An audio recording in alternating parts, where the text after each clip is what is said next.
Hello, everyone. If you join me live, say hi. I'd like to hear from you all. And if you catch the replay, welcome. Hop in, ask questions. I'll do my best to get back to you as quickly as I can.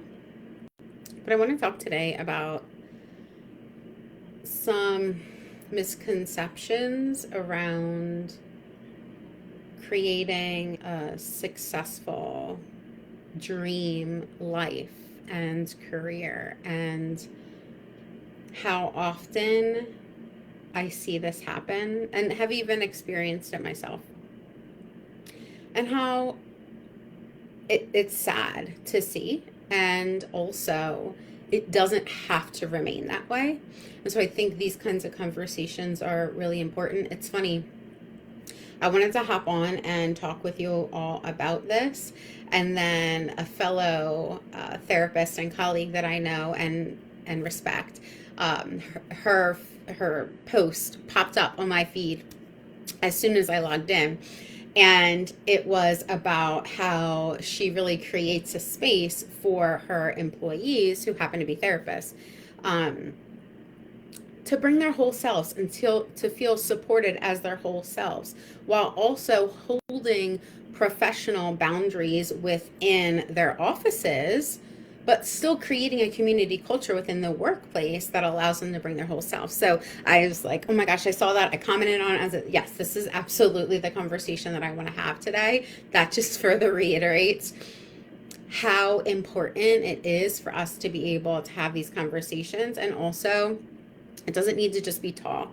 It doesn't need to just sit here in a conversation here. We can have these conversations offline, and we can have these conversations with one another, and we can have these conversations within ourselves, because if we don't, it's really difficult for things to change.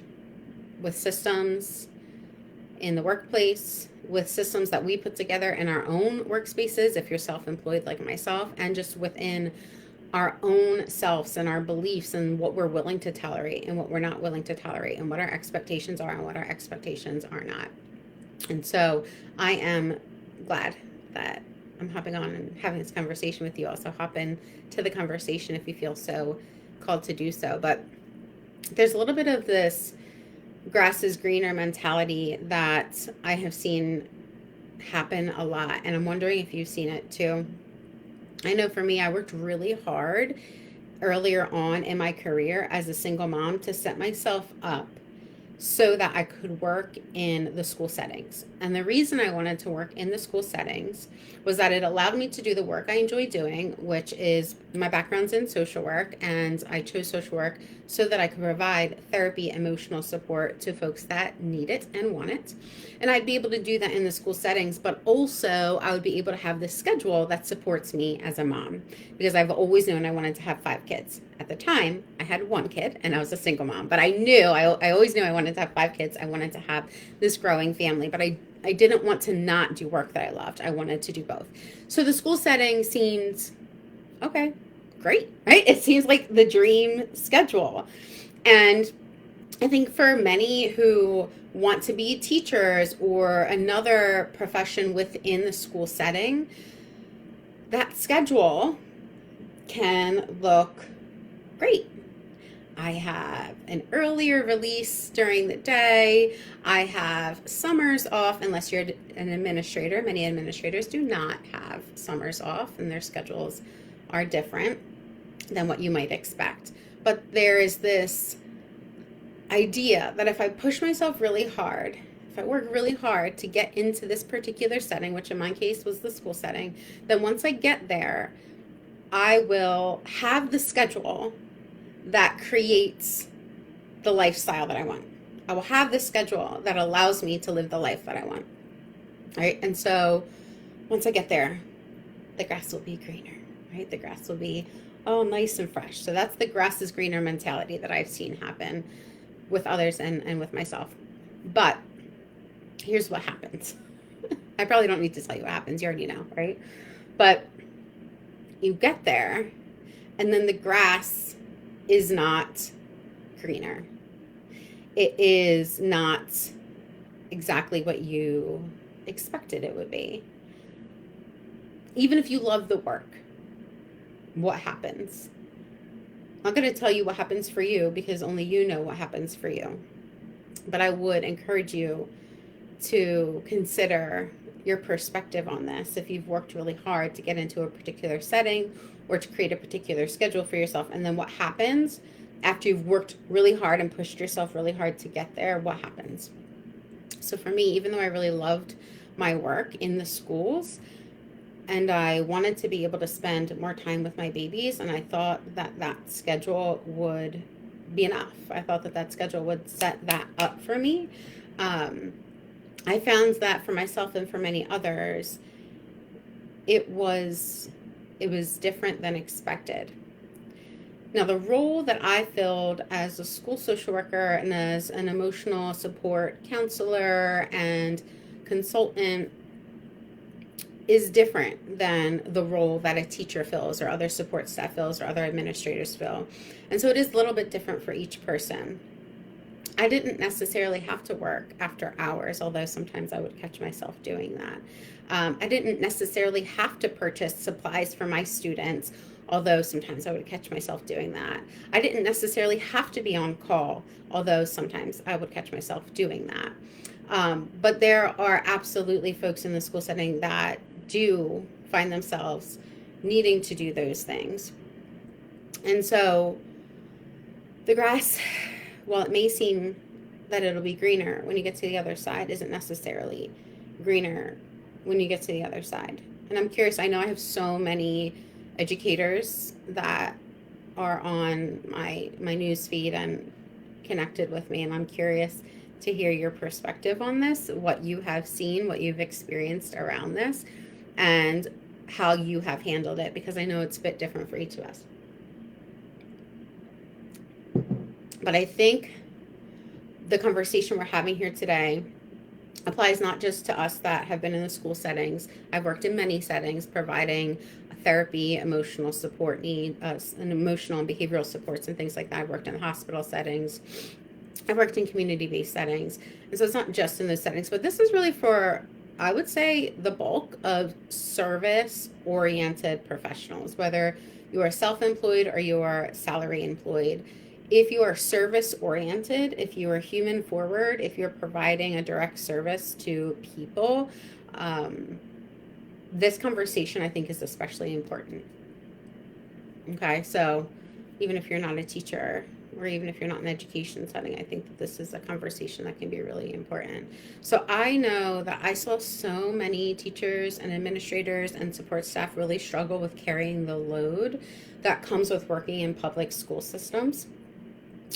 And this seemingly desirable schedule left so much to be desired, from them trying to support their students with various needs. They're not getting a classroom of students that are all on the same level with the exact same needs and the exact same strengths. They're all varied, right?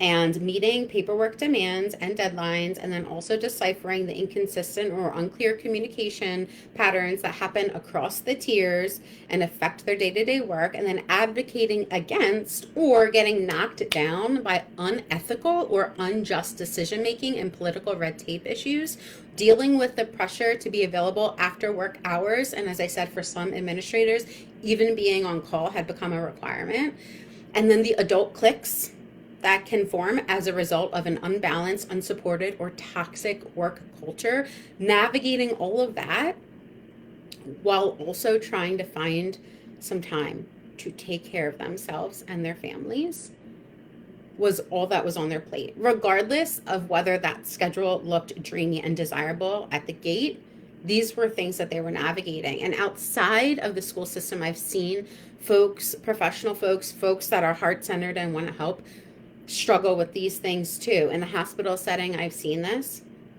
In the community-based setting, I've seen this. And if you're a service-oriented individual, I am guessing that you've seen this too.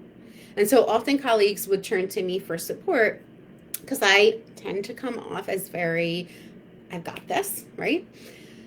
And I was more than happy to support them in any way that I knew how. And actually, that was a part of my job that I really enjoyed, my unwritten job description that I really enjoyed doing for my colleagues and for administrators that would come and to the leaders that would come to me and share where they were struggling and what they needed support with. I still actually have people reach out to me now, from my times in the schools, from my times in the hospitals, from my time working elsewhere, telling me how much that meant to them. Like how much my time with them, my care for them, it inspired them or supported them in some way that they're still seeing and feeling a ripple effect from even now. And so it was my connection and my connecting with them that made all of the difference. But one thing I learned from my experience and from witnessing so many other service-oriented individuals in the systems experience was that it's not that schedule. It's not that specific job. It's not even that specific salary that you've worked really hard to obtain, that ultimately creates the dream life for you that you thought that it would. It is not those things. And it's not that those things don't matter. I'm not going to pretend like they don't matter. Whether you've worked really hard for that dream salary, that dream schedule, that dream job as a salaried person or as a person that's created their own business, ultimately, even if you achieve that, once you get there, it is not that specific job, salary, or schedule that makes the life for you that you have wanted. It's not. Now, sure, I'll be honest, some schedules are better suited for certain lifestyles than others, and we are definitely wise to keep that in mind, but they do not create that sense of fulfillment, that sense of satisfaction, that sense of like I'm loving the life that I'm living, that oftentimes we think they are going to create for us. Because it's not just about the schedule. It's not just about the job. It's not just about the employer. It's not just about X, Y, or Z. It's not just about those things. It is so much more about the environment that we are exposed to day in and day out. It's about how we navigate and feel within that environment day in and day out. It's about whether we feel supported day in and day out within that environment. Do you feel appreciated? Do you feel connected in a meaningful way? Do you feel you have an outlet to express your passions? Do you feel safe to express your boundaries and to communicate authentically within that environment? Even if you achieve that perfect schedule, that perfect job title, that perfect salary, you create the business that you set out to create and you hit the goals that you set to hit for that business.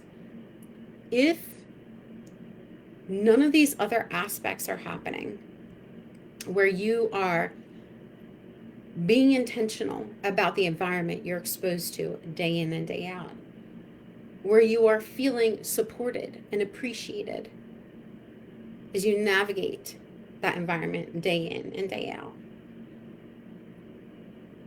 you feel safe within that environment to express and set and communicate boundaries and needs, to have courageous conversations without feeling a psychological lack of safety. If those things aren't happening, that perfect schedule doesn't cut it. That perfect job, title, promotion doesn't cut it. At a systemic level, this is deeply rooted in whether your personhood is considered a priority. Is your personhood treated as an essential aspect of the workplace's focus and values in action, not just talked, not just the workplace saying that they value your personhood, but that in action, your personhood is valued. Rather than treating you as a professional as a completely separate entity from you and your personhood. Like we're fragmenting ourselves. Well, this is the professional workplace, so there's no time or space or consideration for any of the personal personhood. It doesn't work.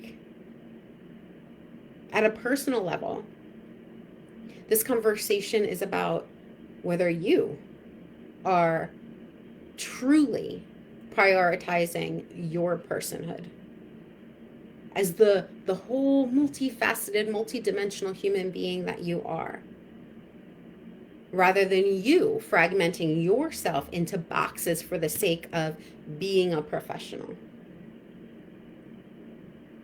appearing polished, seeming like you have it all together. I know for me, I myself actually did burnout twice when I was in the school setting. Many years back, I also had some incredibly amazing experiences in the school settings as well. So I'm not trying to like dump everything or everyone under the bus there at all. I was in denial when I was in burnout those 2 times many years ago.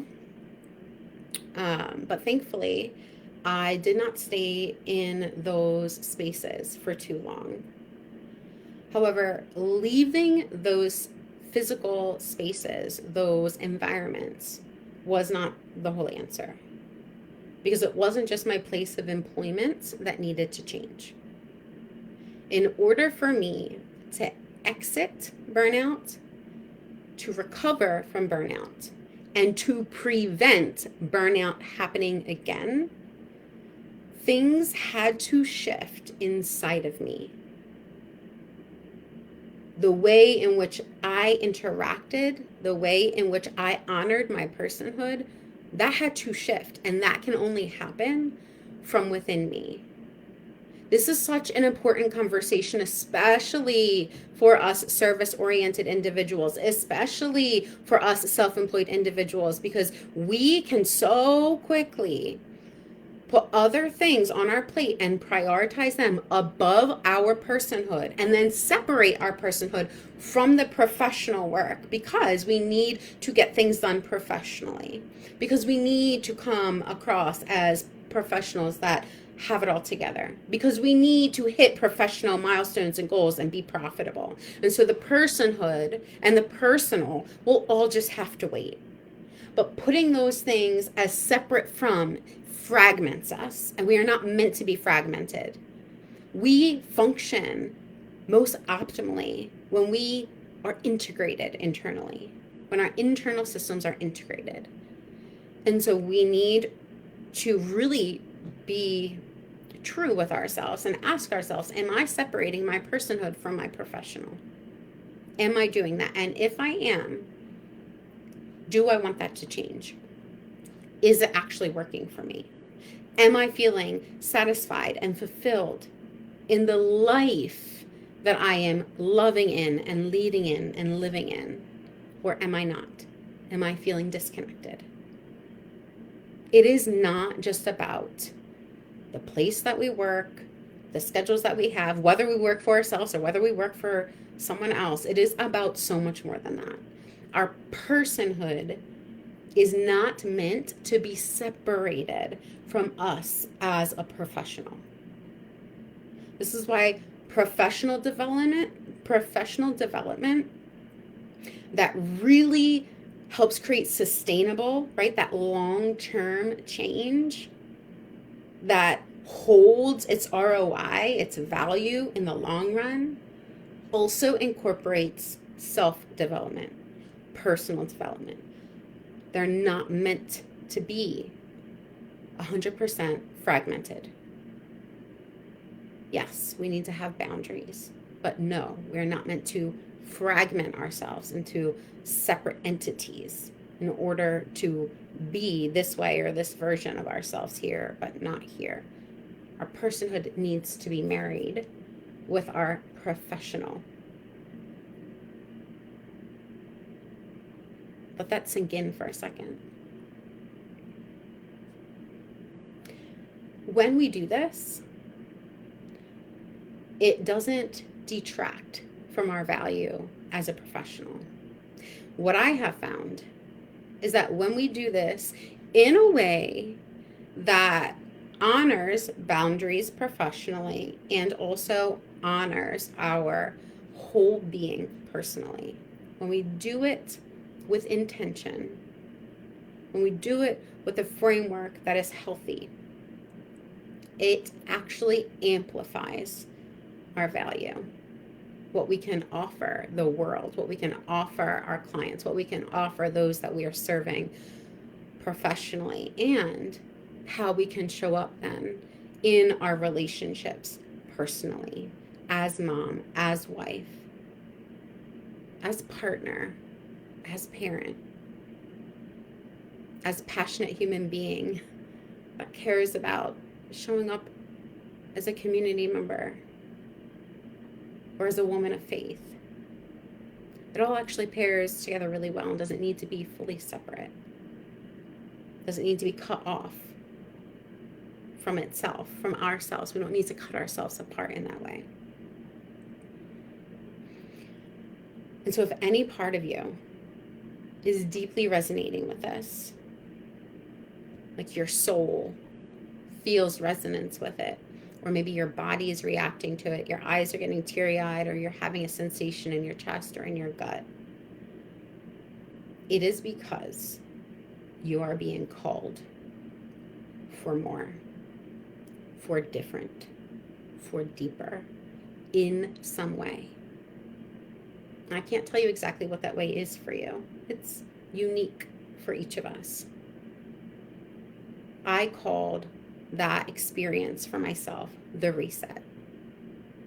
It is what birthed the reset framework that I now share with the world through my work, in this group experience that's coming up in the fall, through my book.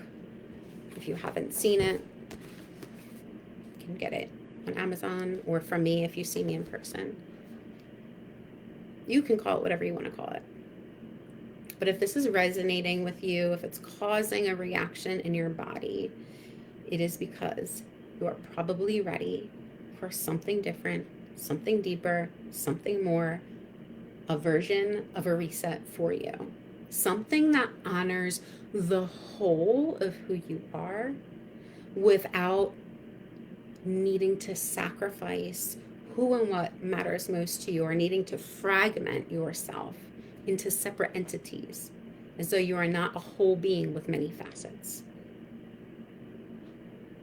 If any of that's the case for you, consider this your invitation to join us. We already have women that have come in, that have committed, and are ready to kick off with us in September. That's when our official kickoff is.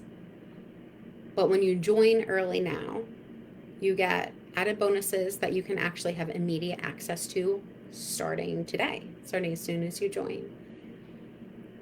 And of course, you get some early bird discounts. And so you get a massive value by choosing to commit earlier. I do have a masterclass that I'm working on that I will be sharing. And so if you are interested in checking out that masterclass, you can just join the newsletter. I'll share updates through the newsletter about when the masterclass is coming up. My goal is to have it out within the next week. And so that's what I'm going to be planning to do. That's what you can expect from me. That's my promise from me to you, to get that out within the next week for you all to be able to access that. All right.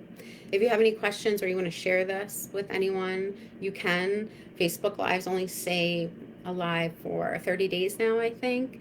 And so I will have this uploaded on my YouTube channel. You can subscribe to my YouTube channel and be able to share the link there. I'll see you all next time.